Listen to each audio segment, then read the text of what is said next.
મનીષભાઈ સોંડાગર, શ્રી જૂની બારપટોળી પ્રાથમિક શાળા, પીએમસી ગુજરાત, તાલુકો રાજુલા અને જિલ્લો અમરેલી. સર, આપની પ્રાથમિક શાળાની અંદર લાઇબ્રેરી છે, એના વિશે આપ માહિતી આપશો. મારે આપની જે પ્રશ્ન છે ખૂબ સરસ છે. લાઇબ્રેરી વિશે મારે તમને કેવું છે તો અમારી શાળાની જે લાઇબ્રેરી છે ને એને અમે ઓપન લાઇબ્રેરી એવું નામ આપેલું છે.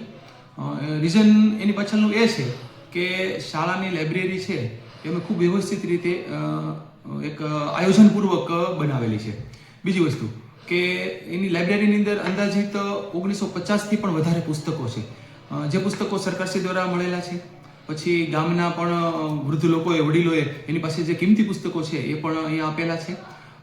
લાઇબ્રેરીની જે તમામ સંચાલન છે એ શાળાના શિક્ષક શ્રી અમીરભાઈ વણઝર કરે છે અને દર અઠવાડિયે બાળકોને એક નવું પુસ્તક વાંચવા મળે એવું સુંદર આયોજન છે.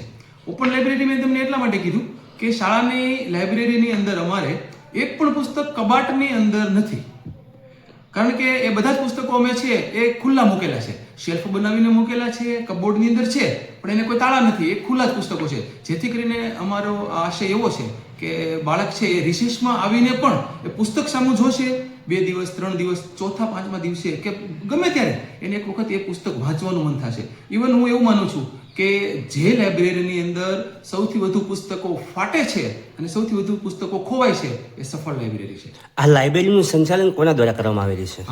મેં તમને જણાવ્યું પ્રમાણે લાઇબ્રેરીનું તમામ સંચાલન છે એ અમીરભાઈ વણઝર દ્વારા કરેલું છે અને શાળાની બીજી કમિટીઓ પણ ખૂબ સાથ સહકાર અને સહયોગ આપે છે.